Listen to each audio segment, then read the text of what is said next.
Graça e paz do Senhor Jesus. Vamos ler Eclesiastes capítulo 4. Vi ainda todas as opressões praticadas debaixo do sol. Vi as lágrimas dos que foram oprimidos, sem que ninguém os consolasse. Vi a violência na mão dos opressores, sem que ninguém consolasse os oprimidos. Por isso, considero mais felizes os que já morreram, mais do que os que ainda vivem. Porém, mais feliz do que uns e outros é aquele que ainda não nasceu e não viu as más obras que se fazem debaixo do sol. Então vi que toda fadiga e toda habilidade no trabalho provém da inveja do ser humano contra o seu próximo. Também isto é vaidade e correr atrás do vento. O tolo cruza os braços e destrói a si mesmo. Melhor é um punhado de descanso do que ambas as mãos cheias de trabalho e correr atrás do vento. Então considerei outra vaidade debaixo do sol. Um homem sem ninguém, que não tem filhos nem irmãos, mas que não cessa de trabalhar e cujos olhos não se fartam de riquezas. E ele não pergunta: para que estou trabalhando, se não aproveito as coisas boas da vida? Também isto é vaidade e enfadonho o trabalho. Melhor é serem dois do que um, porque maior é o pagamento pelo seu trabalho. Porque se caírem, um levanta o companheiro. Mas ai do que estiver só, pois caindo não haverá quem o levante. Também se dois dormirem juntos, eles se aquecerão. Mas se for um sozinho, como se aquecerá? Se alguém quiser dominar um deles, os dois poderão resistir. O cordão de 3 dobras não se rompe com facilidade. Melhor é o jovem pobre e sábio do que o rei velho e tolo, que já não se deixa admoestar, porque ele saiu da prisão para reinar, embora tenha nascido pobre em seu reino. Vi todos os viventes que andam debaixo do sol, com o jovem sucessor que ficará em lugar do rei. Era sem conta todo o povo que ele dominava, mas os que virão depois não estarão contentes com ele. Na verdade, também isto é vaidade e correr atrás do vento. Capítulo 4, de maneira mais específica, de Eclesiastes, Salomão vai falar sobre como enfrentar os desafios e os dilemas da vida. Deus, em sua palavra, Ele nunca esconde de nós a realidade como ela é. Há muitas pessoas que tentam negar a realidade, como se o mundo fosse uma grande maravilha, tudo fosse muito bom. Parece até otimismo, mas isso é negar a realidade. Por outro lado, há pessoas que só enxergam o lado obscuro, difícil, doloroso da vida e acaba realmente se tornando pessimista e perde a visão de Deus. Salomão, inspirado pelo Espírito Santo, nos mostra os dilemas, os desafios da vida, e o que Deus faz conosco é nos mostrar a realidade, mas nos levar a enxergar uma realidade acima da que a gente enxerga com os olhos naturais, ou seja, ver a vida, como já temos falado, com a graça de Deus, com a palavra de Deus, reconhecendo a presença de Deus e o propósito de Deus em tantos dilemas que a gente enfrenta. Vamos então perceber, em primeiro lugar, que o primeiro dilema que ele destaca aí no capítulo 4 são os homens que oprimem uns aos outros.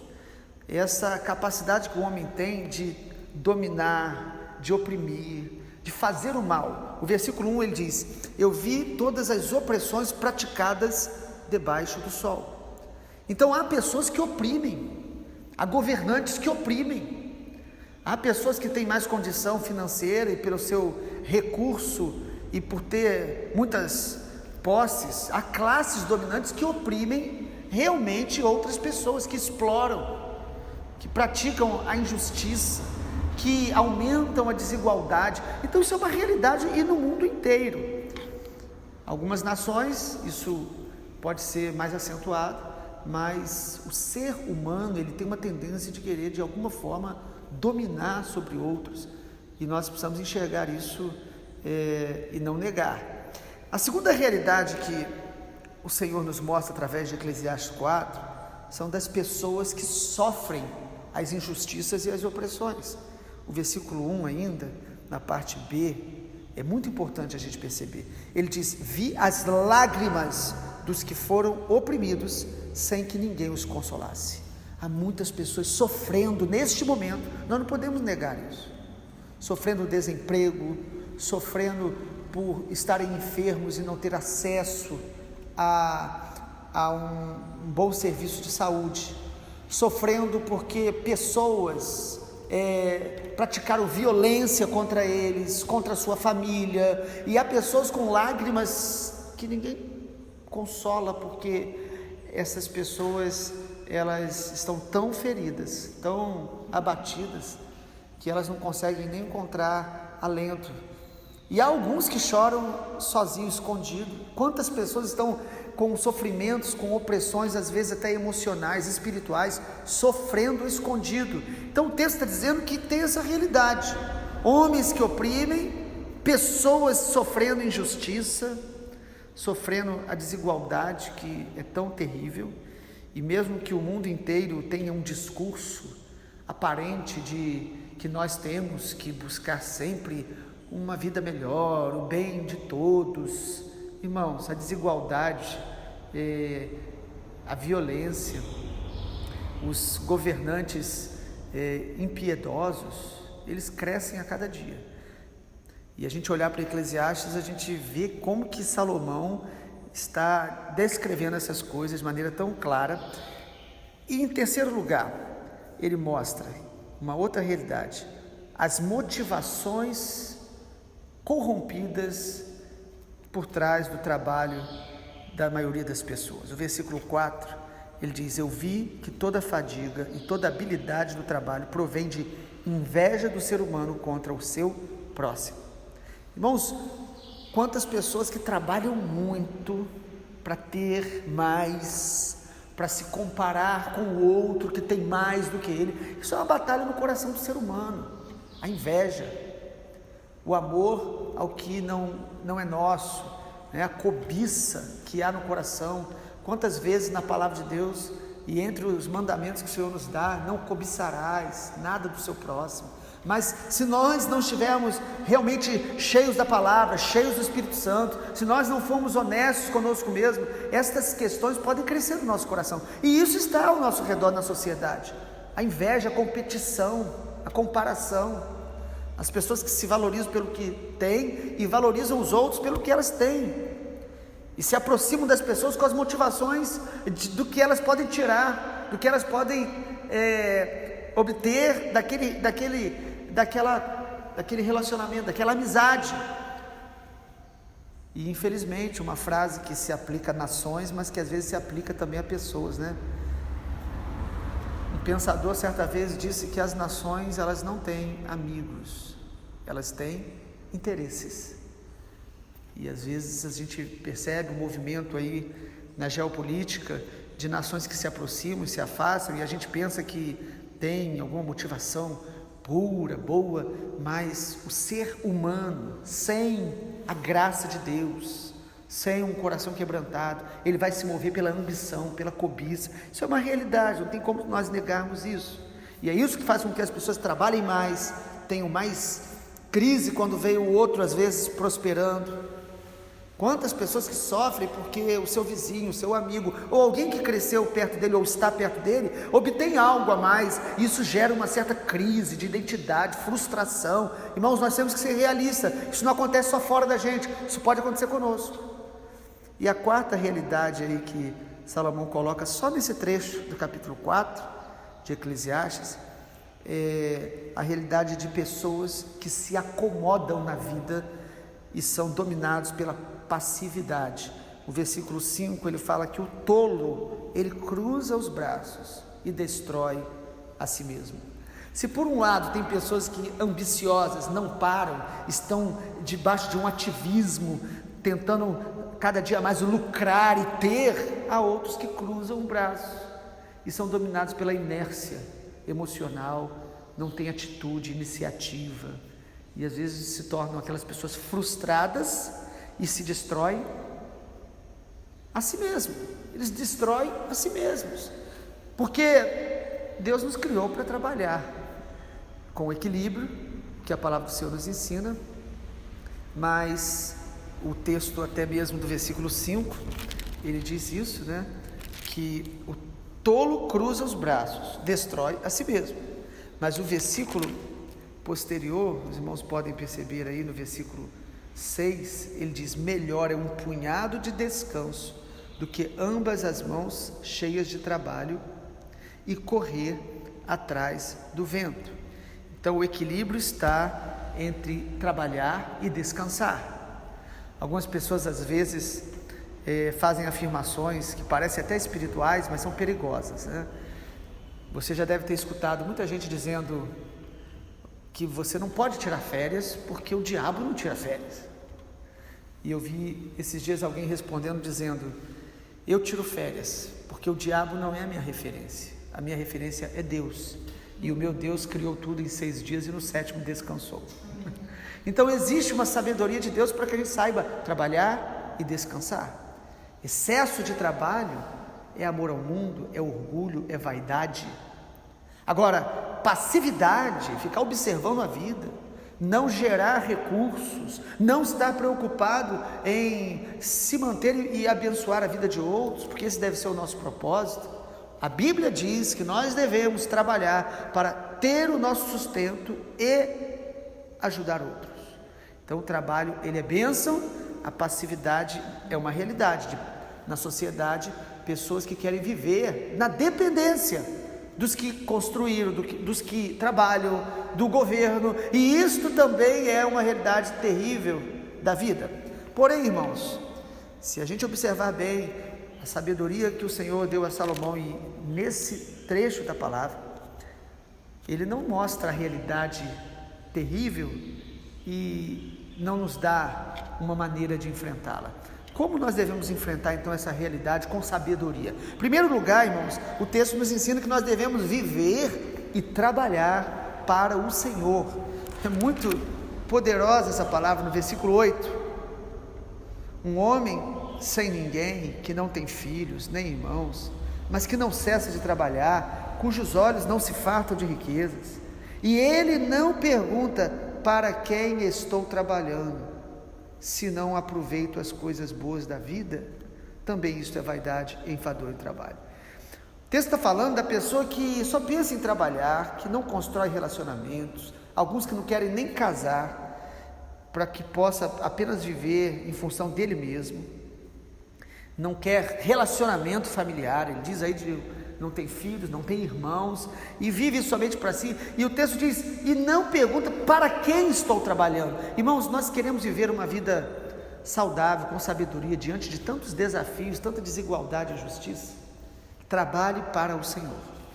A palavra do Senhor diz isso, que nós não devemos trabalhar nem para o nosso patrão, para o dono da empresa. O lugar onde você trabalha é apenas um lugar onde Deus te estabeleceu para servi-lo. Nós devemos trabalhar para Deus. O homem que vive escravo do trabalho e não pergunta: para quem eu estou trabalhando? E eu não estou nem desfrutando das coisas que eu tenho. Então, quando eu reconheço que Deus é a fonte da vida, é a razão da minha existência, e que eu vou responder por tudo que eu faço diante do Senhor um dia, eu vou trabalhar com alegria, porque eu trabalho para Deus, eu trabalho para o Senhor. Se há exploração, se há gente às vezes na empresa que não faz a parte dela, se eu estou vendo tantas coisas que estão me desagradando, eu não vou me abater pelo desânimo, eu não vou me abater pela desesperança, eu vou trabalhar para o Senhor, e aí o meu trabalho vai ter um propósito. É assim que nós enfrentamos a realidade de toda injustiça ao nosso redor e todo tipo de opressão que existe, tanta opressão em relacionamento, e nós precisamos enfrentar isso. Em segundo lugar, essa realidade aí dos dilemas da vida, precisa ser enfrentada edificando e preservando relacionamentos saudáveis, relacionamentos profundos, duradouros. Irmãos, o texto que nós conhecemos tanto quando se fala de casamento, esse texto fala mais do que sobre casamento. Esse texto fala de comunhão. Versículo 9: melhor é serem 2 do que 1, porque maior é o pagamento do seu trabalho. Se caírem, um levanta o companheiro, mas ai do que estiver só, porque caindo não haverá quem o levante. Ao invés de olhar para a opressão da vida, para a inveja, para os que não trabalham e ficar frustrado, não confiar mais em ninguém, viver de maneira solitária, a sabedoria de Deus nos ensina a construir relacionamentos saudáveis e duradouros. A solidão na Bíblia, em Provérbios, ela é tida como uma manifestação de orgulho e de tolice, falta de sabedoria. O solitário, a Bíblia diz, insurge contra a verdadeira sabedoria.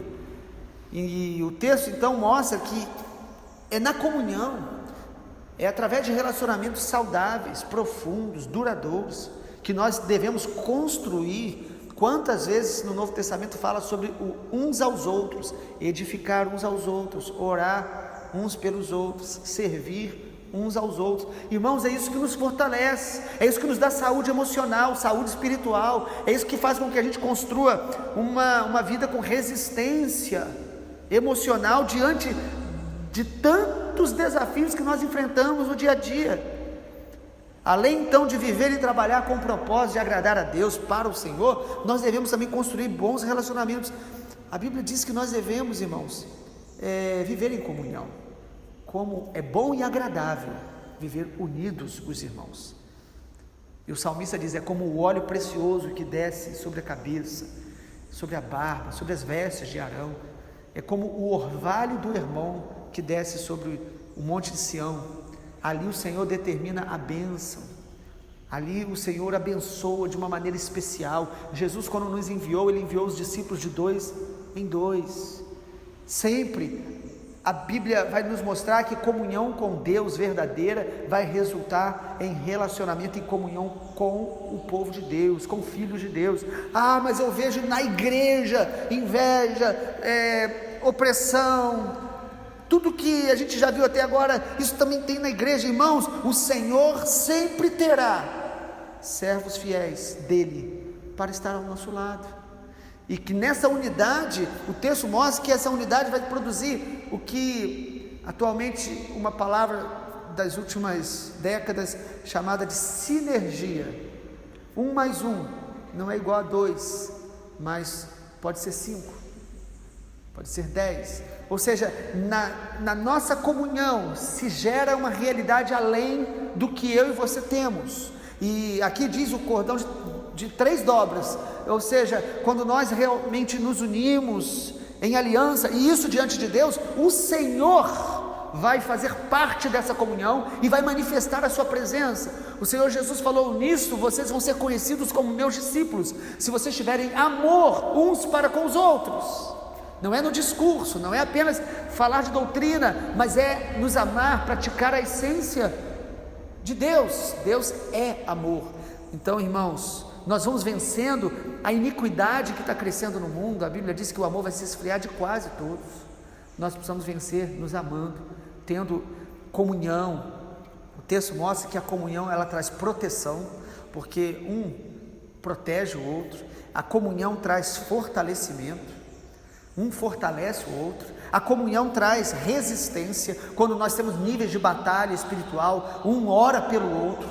A comunhão traz isso, e não acusação. A comunhão traz afetividade, um aquece o coração do outro. A figura aí de um esquentar o outro no frio, não é só fisicamente, mas um aquece o outro emocionalmente, um aquece o outro espiritualmente, ajuda o outro a levantar quando o outro está cansado. A comunhão, irmãos, é uma maneira de Deus nos proteger, Ele usa para a nossa proteção. E em último lugar, irmãos, para a gente enfrentar os desafios e dilemas da vida, sem desesperança, sem desanimar, nós precisamos continuar crescendo em sabedoria e humildade, porque na conclusão do capítulo 4, Salomão diz no versículo 13: melhor é o jovem pobre e sábio do que o rei, velho e tolo, que já não se deixa admoestar. Irmãos, não é a nossa idade nem a nossa experiência que vai nos manter na sabedoria. Salomão está mostrando que uma pessoa que já se deixou um dia admoestar pode, no decorrer da vida, parar de ouvir repreensão e para de crescer e se torna tolo. Perde a capacidade de aprender sempre. E o texto está mostrando isso. Então, se eu quero ter uma vida realmente saudável, enfrentando todos os dilemas, eu preciso aprender sempre, crescer em sabedoria, me deixar admoestar. E para me deixar admoestar, eu preciso de humildade, da graça de Deus, para não me tornar um rei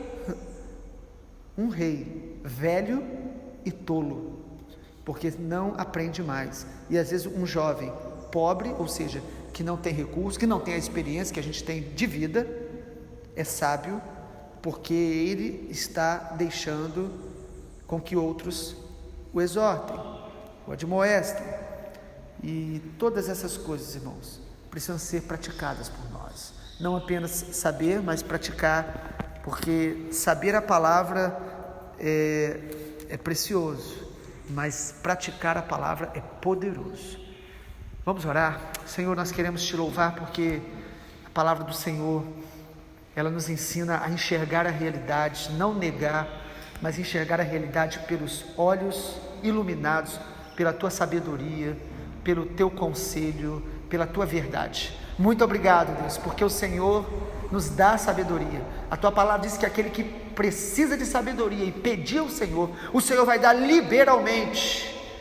Pedindo com fé, o Senhor responderá e de maneira liberal a todos que te pedirem. Então nós oramos que o Senhor nos dê sabedoria nesse tempo que meditamos em Eclesiastes, para não apenas aprender teoricamente, mas praticar essa palavra, que possamos trabalhar e viver para o Senhor, que possamos, ó Deus, construir e preservar relacionamentos saudáveis no Senhor, e que possamos crescer sempre em humildade e sabedoria, em nome de Jesus.